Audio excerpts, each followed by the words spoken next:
Queridos hermanos, la vida cristiana es una vida sobrenatural. Y esto se debe al poder de Dios en nosotros. Si Cristo vive en nuestros corazones, entonces una vida sobrenatural. Algo que el hombre no puede hacer ni producir por su propia naturaleza. Comienza con el nuevo nacimiento. Es decir, una vida cambiada por la obra de nuestro Dios. Y es por medio de la fe y continúa con obras de fe. Esa es la vida cristiana, vivir la vida cristiana, mis queridos hermanos, este año. Es y debe ser una celebración. No quisiéramos decir así que mi vida cristiana sea una celebración delante de Dios. Hermanos, vamos a ver lo que dice la palabra del Señor. Miren esta frase de este versículo tan hermoso. Dice que el Señor llamó a Israel a esto, a un crecimiento, a una expansión. Ensancha el sitio de tu tienda. Esto debían de hacer ellos en preparación para lo que era la restauración de Israel. Es decir, la profecía estaba por cumplirse del regreso de Israel, ¿no?, del pueblo de Dios, el pueblo judío, del exilio de Babilonia. Y debían de prepararse para un crecimiento, una expansión. Es decir, estuvieron en ruinas, estuvieron en lo que es Jerusalén deshabitada desde el año 587 a.C.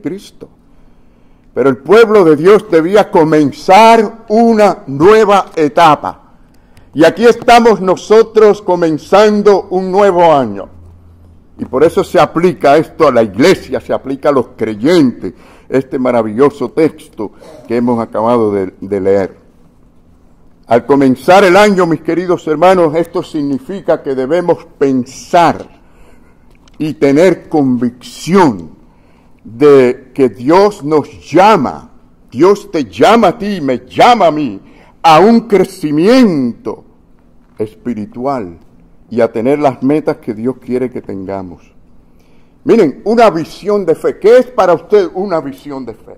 Una visión de fe es aquella en la que visualizamos nosotros la intención, la voluntad de Dios según su revelación, según su palabra.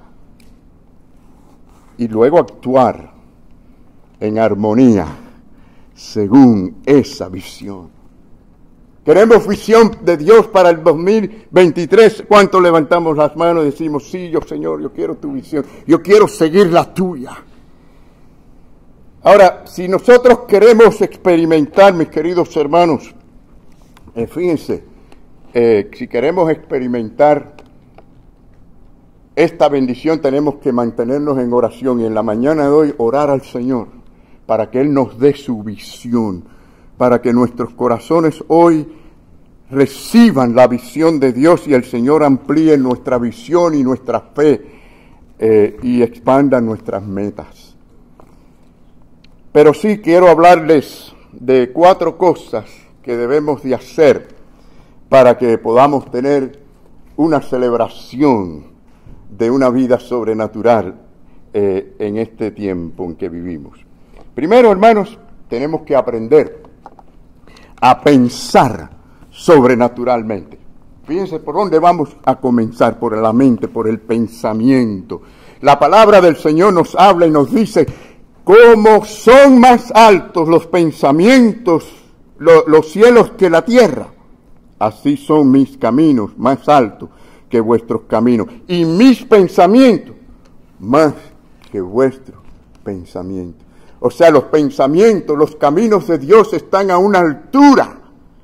Y nuestro deseo es enfocarnos hacia esa altura y recibir los caminos de Dios y los pensamientos de Dios. Y obviamente nunca llegaremos a tener la mente de un Dios omnisciente, de un Dios absolutamente santo, pero sí podemos esforzarnos. Tenemos el poder, la habilidad, porque dice la palabra, todo lo podemos en Cristo. Y eso significa que usted puede hacer todo lo que la palabra de Dios lo llama a hacer. Y por lo tanto, nosotros podemos pensar según Dios y tener la mente de Cristo aquí en la tierra. Y claro, esto lo hacemos por voluntad propia, ¿no? Ahora, ¿cómo podemos cambiar nuestra vida de pensamiento? Hermano, muy sencillo. Primeramente tenemos que saturar nuestra mente con la palabra de Dios. Esto no se logra así mandando mensajitos de esos bonitos con este asunto, presentaciones animadas y que son... No, esto es meditar en la palabra de Dios, alimentar nuestra alma hasta que estemos saciados con la palabra de Dios. Hay que saturar. Queremos la visión de Dios, queremos la bendición de Dios, hermanos. Esto no cae del cielo así como así. Tenemos que tener una disciplina. Y comenzamos con nuestros pensamientos puestos donde tienen que estar puestos. Y por supuesto, la palabra de Dios. Entonces podemos seguir lo que nos dice Colosenses capítulo 1. Nos dice, si pues habéis resucitado con Cristo. Sería buena pregunta, ¿cuántos hemos resucitado con Cristo? Estos son los nacidos de nuevo, los que el Señor con el poder de su resurrección los ha cambiado. Si usted tiene este poder, entonces lo demás es para usted. Y dice así, buscar las cosas de arriba. Buscarla.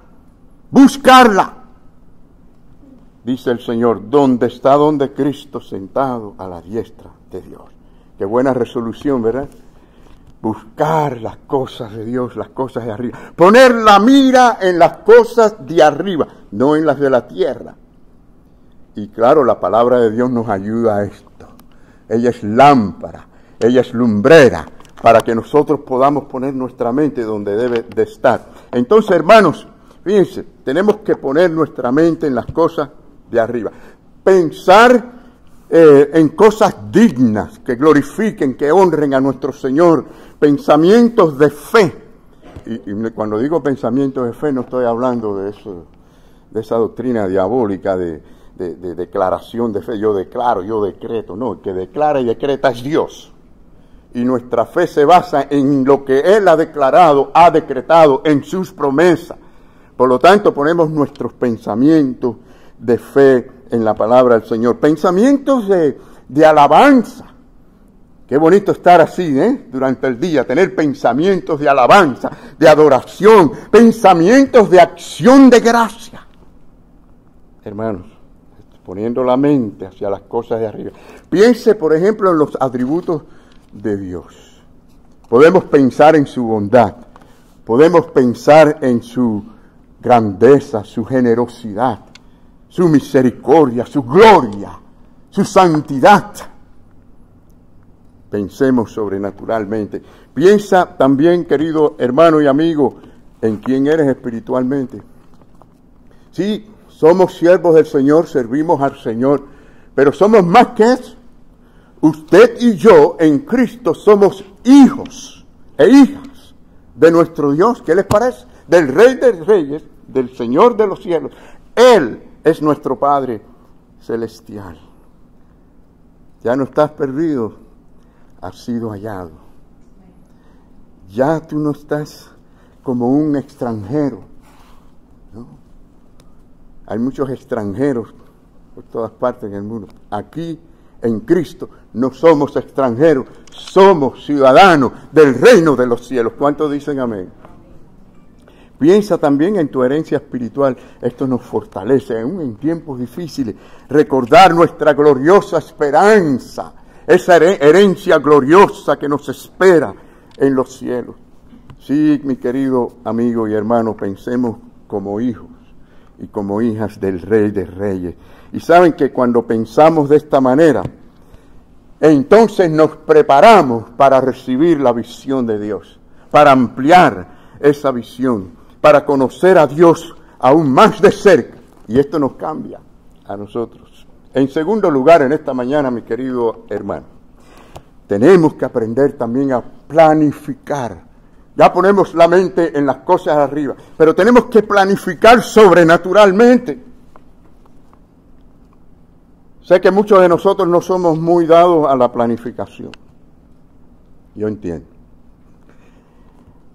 Preferimos a veces vivir, es decir, respondiendo a las cosas según ellas vienen, sin mucha planificación o ninguna. Pero hermanos, la planificación sobrenatural abarca toda nuestra vida, nuestra familia, lo que somos nosotros mismos, la iglesia de Cristo. Tenemos que planificar en cuanto a esto, a nuestros trabajos, nuestros negocios, de manera sobrenatural. Es decir, no hay nada malo con planificar. Hay personas que piensan que planificar es no tener fe en Dios. No. Miren, la palabra del Señor nos dice, el Señor mismo dijo, esto es un principio que nos enseña a nosotros que es bueno planificar, que hay que planificar. ¿Y cómo lo hizo el Señor? Él dijo, porque ¿quién de vosotros queriendo edificar una torre? Eso es una meta que tiene una persona, edificar, construir. No se sienta primero y calcula los gastos, a ver si tiene lo que necesita. ¿Para qué? Para poder terminar, para poder acabar la obra. Yo no sé ustedes, pero yo de vez en cuando veo algún edificio, alguna casa que lleva tiempo ahí, que empezaron y no terminaron. Qué mal se ve eso, ¿eh? Pero nuestro Señor es un Dios planificador. Queridos hermanos, ¿acaso no planificó para sí un pueblo desde antes de la fundación del mundo? ¿Acaso no fue planificada la obra de Jesucristo en la cruz del Calvario? ¿Acaso no fue a preparar un lugar para nosotros? Y está planificando las bodas y la cena del Cordero con su iglesia. Esto es maravilloso. Nuestro Dios es un Dios de planificación. Ahora, considera que hay dos clases de planes. Están los planes que se originan en Dios. Y están los planes que se originan en ti o en mí. Y quiero decirte, hermanos, que Dios no está aquí para bendecir tu plan ni el mío. No es su obligación hacerlo, porque incluso puedo decir que tu plan o el mío pueden estar contrario al plan de Dios. Por lo tanto, Dios va a bendecir el plan que Él tiene, su voluntad, la cual es perfecta, que ni le falta ni le sobra. Esa es la que Él quiere para ti y debemos desear para nosotros. Por esta razón debemos buscar que el Señor nos enderece, nos moldee. Nosotros necesitamos que nuestra mente se forme de la manera que Dios quiere. Por eso dice la palabra del Señor en Proverbios. Fíjense qué interesante. Dice que el corazón del hombre piensa su camino. O sea, el hombre hace sus planes, tiene sus metas, pero están torcidas si Dios no obra en él. Dice, mas Jehová que endereza sus pasos. ¿Cuántos queremos que Él enderece nuestros pasos, hermanos? Sí, Señor. Amén. Dios mismo es un planificador divino, hermanos. Él tiene un plan bien pensado para el mundo, para sus hijos, para la iglesia. ¿Saben? Uno de los pasajes bíblicos quizás más conocidos está en el Salmo 139. Yo sé que se usa mucho para hablar contra el aborto, ¿verdad? Pero habla de esa planificación de Dios. Dice este salmo, bueno, para mí habla hasta de la planificación detallada, ¿no? Pero dice así, mi embrión vieron tus ojos, y en tu libro estaban escritas todas aquellas cosas, todas, que fueron luego formadas, sin faltar, hermanos, sin faltar una de ellas. Fíjense, hermanos, Dios ve todas las cosas hasta el más pequeños detalles. Y yo sé que como esto lo usan para el aborto, pero se aplica a todo lo demás como principio, porque Dios es un Dios que planifica, que ve las cosas desde antes. Y a nada agarra a Dios por sorpresa. Otra de las cosas que tenemos que hacer es dejar que Dios nos revele su visión. Tienes que quererla, desearla, ¿no? Señor, revélame tu visión. Y esto debe convertirse en nuestra base, o la base de nuestra fe. Y luego pues establecemos las metas según las metas de Dios. Ahora, cuando llegamos a este punto, tenemos que prepararnos entonces, hermanos, para el cumplimiento de sus metas. Porque el Señor las va a cumplir.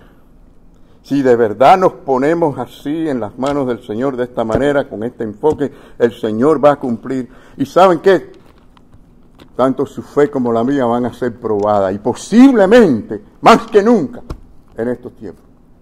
Tenemos que prepararnos.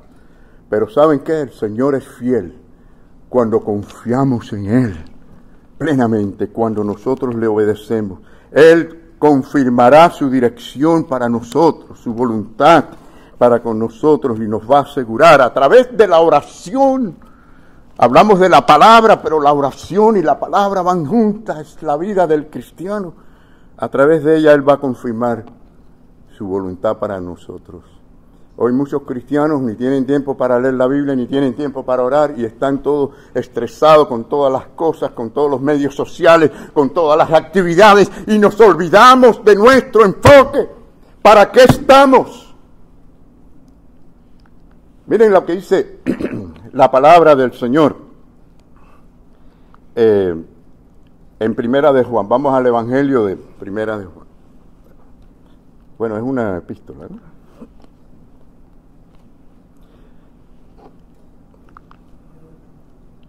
Y esta es la confianza que tenemos en Él, que si pedimos alguna cosa conforme a su voluntad, Él nos oye. ¡Qué bueno! Claro, cuando leemos esta parte que dice, cuando pedimos y pedimos alguna cosa, ¡ay, qué bueno poder pedir todo lo que yo quiero! Pero dice que es, ¿según qué?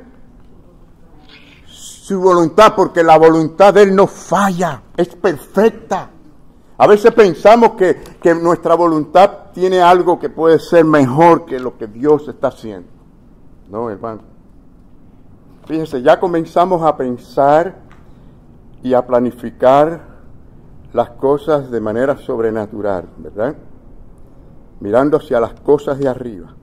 Entonces ahí comenzamos nosotros a pedir al Señor según las cosas de arriba. ¿Se dan cuenta que es un proceso? Comienza con nuestra mirada hacia el Señor, con nuestra manera de pensar, de planificar las cosas, y nuestra oración va a seguir. Y dice, y sabemos que Él nos oye. Qué bueno que el Señor nos oye siempre, ¿no? En cualquiera cosa que pidamos, sabemos que tenemos las peticiones que le hayamos hecho. Claro, el que lea el versículo 15 sin leer el 14 no entendió, porque cree que puede pedir cualquier cosa aunque no sea la voluntad del Señor.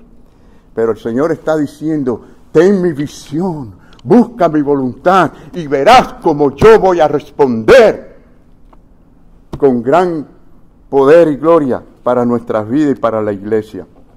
Hermanos, tenemos que tener grandes planes también.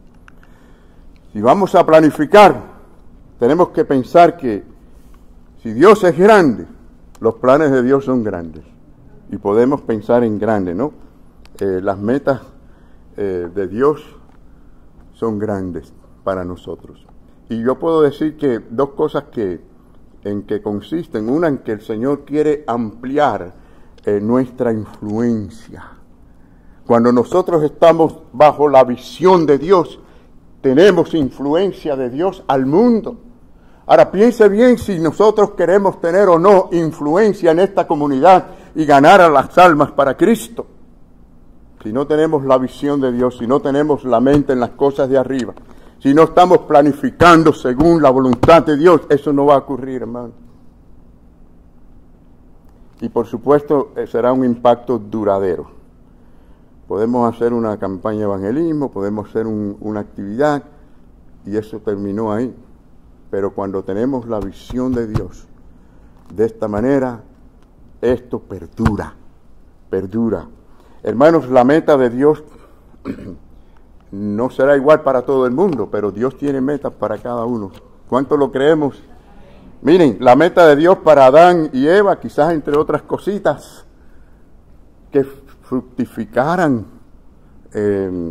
la tierra, que se multiplicasen, que se enseñoreasen sobre todos los seres vivientes. Cuando miramos la meta de Dios, por ejemplo, para Abraham, la meta de Dios para Abraham no era solamente que él tuviera un hijo con una mujer, una esposa anciana y estéril. Sí, eso era un gran milagro de Dios, por supuesto. Sino que tuviera una gran o comenzara una gran nación y ser bendición al mundo entero. Si miramos, por ejemplo, la meta de Dios para Elías, ¿cuántos recuerdan esa historia, no? Entre algunas cosas, dejar en claro cuál era la opinión de Dios respecto a la idolatría y dejar en claro el testimonio de su poder, de un Dios vivo contra los falsos dioses y profetas de Baal. Cuando miramos la meta de Jesucristo para sus discípulos, mis queridos hermanos, era que fuesen testigos con poder de Dios desde Jerusalén hasta lo último de la tierra. Y solo unos pocos discípulos hicieron posible una gran iglesia esparcida por todo el mundo. Mis queridos hermanos, los planes del tamaño de Dios son grandes planes. Son grandes planes. Puedes pensar así a partir de ahora. Puedes dirigirte de esa manera. Puedes pensar y planear de ahora en adelante de esta forma y orar así también. Pero si son grandes según Dios, entonces Dios va a intervenir porque Él es un Dios poderoso y necesita intervenir. Pero si los planes nuestros son tan, es decir, no son según Dios, son según el hombre, Dios no va a intervenir, no va a hacer nada.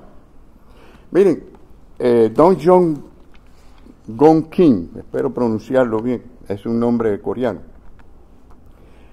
Él fue el fundador de Korea Campus Crusade for Christ, es decir, la cruzada coreana para Cristo. Pero la historia cuenta que durante una primavera, una banda de guerrilleros comunistas invadió la aldea donde él vivía con su familia, y vivían otras familias también. Esa gente mataron a todo el mundo, incluyendo a la familia de Kim. Mataron a su esposa, mataron a su padre, mataron a su familia. Él fue golpeado de tal manera que lo dejaron por muerto. Cuando él recobró conciencia, huyó a la seguridad de las montañas con su hija pequeña que la habían dejado viva. Gracias al Señor. Solo ellos sobrevivieron. A pesar de esta tragedia, Kim aprendió a través de las Sagradas Escrituras a amar aún a sus enemigos. Y oraba sobre eso. Y Dios le dio la visión, porque era una oración según la palabra misma, la voluntad de Dios. Y Dios le dijo: ve a ese líder que mató a tu familia y háblale de mi amor. Cuando él entendió esto como voluntad de Dios, lo cumplió. Estuvo orando mucho sobre eso. Y fue allí a su aldea y fue al líder comunista. Y le dijo: así como Dios me ama, yo te amo y te perdono, porque Dios es amor. Y dio su vida en la cruz del Calvario por ti. Ahora cualquiera diría: bueno, decirle esto a un comunista, que nada va a ser. Pero la diferencia era que él estaba actuando según la visión de Dios, según la voluntad de Dios. Había pensado, había planificado y hasta orado sobre esa visión. Y por esa razón es que este hombre cayó de rodillas. Él se arrodilló junto a él y clamaron al Señor. Y en su conversión este hombre ganó a otros comunistas para Cristo. Solo porque él se sometió a la visión y a la voluntad de Dios. Hermanos, poco tiempo después, ese hombre comenzó un grupo, una pequeña iglesia, ese que mató a su familia. Y luego Kim consiguió con la visión de Dios y llegó a crecer de tal manera que en un culto de la noche tuvo 1.5 millones de personas. Yo no estoy diciendo que la voluntad y la visión de Dios para que cada iglesia sea una iglesia magna. Pero lo importante es que cada creyente, cada iglesia sepa cuál es la visión de Dios y nos sometamos a ella. En tercer lugar, mis queridos hermanos, tenemos que aprender a orar sobrenaturalmente. Y yo veo esta verdad aquí en Juan 14, del 12 al 14, dice el Señor: de cierto os digo, el que en mí cree, las obras que yo hago, él las hará también. ¿Y qué más dice? Y aún mayores las hará. ¿Qué le parece? La pregunta, ¿estamos en este camino? ¿Estamos aquí, en este punto? Porque yo voy al Padre, es decir, yo no continúo mi ministerio terrenal, pero ustedes sí. Y todo lo que pidieres al Padre en mi nombre, lo haré. Lo haré. Claro, asumiendo de que estamos nosotros haciendo la obra del Señor. Que estamos siendo fieles al Señor. Para que el Padre sea glorificado en el Hijo. Todo es para la gloria de nuestro Señor. Si usted quiere con su vida glorificar a Dios, Dios le va a guiar. Si usted quiere hacer cualquier ministerio para la gloria del Señor, Dios lo va a bendecir porque Dios quiere que su gloria sea vista. La gloria de Dios no es para retenerla ni esconderla, sino para que sea vista en los hombres. Necesitamos por eso serle fiel al Señor. Ahora, nunca podemos pedirle a Dios demasiado si nuestro corazón es puro, si nuestras motivaciones son puras y están según su voluntad. Alguien dijo lo siguiente: todo lo que vívidamente imaginemos, deseemos ardientemente en el corazón, creamos sinceramente y luego actuemos con entusiasmo, sucederá si hay autoridad bíblica. ¿Se dio cuenta de lo que estamos diciendo? Hermano, comencemos a vívidamente imaginarnos cosas grandes para Dios, para su obra, para su gloria. Deseémoslas ardientemente. A veces vamos a orar: Señor, bendice tu obra, bendice a los misioneros. No, hermano, ardientemente: Señor, aquí estoy, úsame a mí, bendice a fulano, a ciclano, bendice este ministerio, este otro. Hermanos, de esta manera estamos mostrando a Dios que de verdad nos interesa. Dios sabe cómo oramos. Dios sabe si cuando oramos de verdad sentimos pasión, si estamos ardientemente orando. Porque cuando es así hay una constancia en la oración. Por eso la palabra dice constante en la oración. Y dice así, este dicho dice, si tiene autoridad bíblica, eso se va a cumplir. Se va a cumplir. Finalmente, mis queridos hermanos, en esta mañana tenemos que aprender a usar nuestros recursos, porque nuestros recursos son poderosos, son sobrenaturales. El Señor mismo nos dijo que nos ha bendecido con toda bendición desde los lugares celestiales. Las tenemos. ¿Qué recurso usted necesita? Usted lo tiene.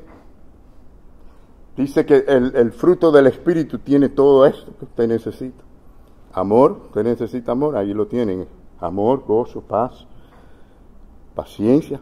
La gente dice, no tengo paciencia. No, el Espíritu se lo dio. Ponga su fe, ponga su mirada en el Señor y usted verá que tendrá la paciencia. Amor, gozo, paz, paciencia, benignidad, bondad, fe, mansedumbre, templanza, que es dominio propio. Contra tales cosas no hay ley, porque es todopoderoso nuestro Dios en nosotros. Bueno, dice la palabra del Señor. Bueno, antes de leer el pasaje quiero decirles que Dios proveyó para Jacob. Después vamos a decir algo que Jacob dijo. Y para sus hijos, ¿no? Pero, o sea, Dios proveyó más allá de lo que Él mismo había visualizado. Esta historia nos enseña que aun cuando la visión nuestra no es completa, y usted dirá, sí, pero ¿cómo voy a tener una visión tan grande? Bueno, si no es completa, pero usted quiere tener la visión, usted quiere someterse, usted reconoce al Dios Todopoderoso en su vida, Dios va a dar más allá de esa visión que tú tienes. Y vemos en la historia de Jacob, cuando envió a sus hijos, hasta de una manera regañadiente, los envió a Egipto de nuevo para comprar más grano para su familia, de manera que pudieran vivir, recuerdan aquella hambruna tan grande que había. Entonces, ¿qué él esperaba? ¿Hasta dónde llegaba su visión? Bueno, él esperaba que su hijo Benjamín regresara sano y salvo, y que su hijo Simeón fuera devuelto, porque él no sabía que era su hijo José quien estaba gobernando Egipto. Lo mantuvo allí para que ese severo gobernador, seguro pensó él, dejara ir a su hijo. ¿Qué esperaba él? Bueno, que se aceptaran el dinero devuelto más aquel adicional dinero que le habían puesto en la bolsa. Estaban asustados y era que José mismo se lo había puesto. Devolver eso y que les permitiera comprar más alimentos o más grano. Ese era el límite de su esperanza, ¿no? Creo que habría sido un hombre feliz ya con el regreso de sus hijos.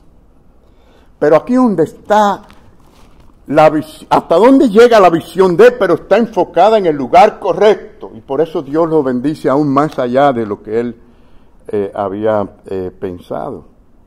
Dice así, que él dijo: y el Dios omnipotente os dé misericordia delante de aquel varón, y os suelte al otro vuestro hermano, y a este Benjamín. Y si he de ser privado de mis hijos, séalo.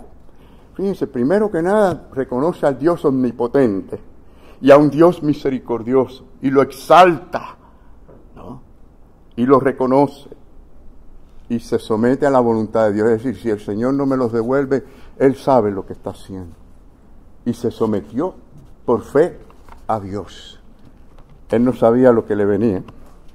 Dios tenía algo tremendo para él, una gran bendición. Y es así, hermanos, cuando ponemos nuestra mirada en el Señor. Ahora, pasa una semana y él dice, bueno, deben ya estar allá negociando allá en Egipto. Pasan 2 semanas y él seguro dijo, ya tienen que estar de regreso. Y pasaron unos días más, posiblemente se preocupó y envió por decir así, por imaginarnos, ¿no?, a uno de sus nietos a la cima de la colina a ver si venían, en qué momento venían. Y de pronto, abuelo, vienen allí. Se veía el polvo de los carruajes, pero él lo primero seguro que preguntó, ¿cuántos son? No, hay 11. Ah, entonces ahí viene Benjamín, ahí viene Simeón. Sí, abuelo, pero mira, ahí vienen muchos carros que ellos no tenían. Y veo también muchos animales que ellos no tenían. Quizás, si fuera yo diría a lo mejor, no, entonces no son ellos. Pero entonces pudieron ver que era Benjamín y era Simeón. y que habían regresado no solamente con todo el dinero original, sino también, y no solo con un poco de grano, sino con unos carros llenos de provisión. Qué maravilloso es nuestro Dios, hermano. ¿Cuántos podemos decir que Dios nos ha dado más de lo que esperábamos? Amén, gloria al Señor. Y que merecemos, no merecemos nada. Alguien una vez me dijo, Dios me ha dado más de lo que yo merezco. No, espérate. Es que no merecemos nada. No es que me dio más de lo que yo no merezco nada. Todo lo que Dios me da es por su amor, por su misericordia, por su gracia. Pero bueno, viene la noticia más impresionante, lo que menos él se imaginaba. Y era que todavía su hijo José estaba vivo. ¡Ay, qué alegría tuvo! Y esto muestra, mis queridos hermanos, cómo Dios provee abundantemente para nosotros. Para terminar, quiero decirles 4 lecciones aquí acerca de cómo Dios provee, sin desarrollarlas. No vamos a simplemente mirar estos puntos, porque sabemos que Dios provee abundantemente para todas nuestras necesidades. ¿Cuál es su necesidad? ¿Material? Dios la suple. Emocional, Dios la suple. Espiritual, Dios la suple. Dios provee para nuestras necesidades en su tiempo, no en el suyo ni en el mío, en el tiempo de Él. No podemos entender siempre por qué Dios quiere que pasemos por un proceso difícil. ¿Nos han dado cuenta que en la vida siempre la bendición viene después de un proceso difícil? No.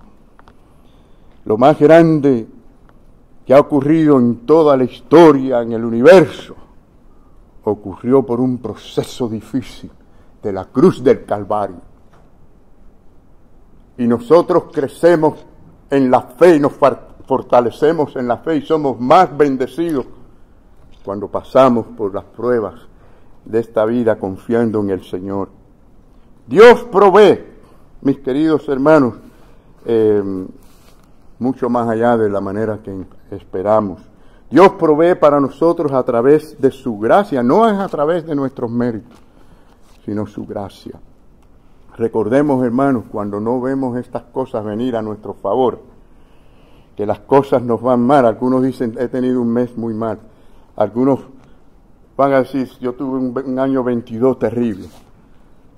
Hay quien puede decir, he tenido 6 meses muy difíciles en mi vida. Pero recordemos que la provisión final ya el Señor nos las ha dado. Es su promesa. Sigamos confiando en el Señor. Pensemos, pongamos nuestra mente en las cosas de arriba. Así que, ¿qué vamos a hacer, hermanos? ¿Qué vamos a hacer en este año? Vamos a pensar sobrenaturalmente, vamos a planificar sobrenaturalmente, vamos a orar sobrenaturalmente y vamos a usar nuestros recursos que son sobrenaturales, porque ya nos ha bendecido con toda bendición espiritual. Que el Señor les bendiga a todos, mis queridos hermanos.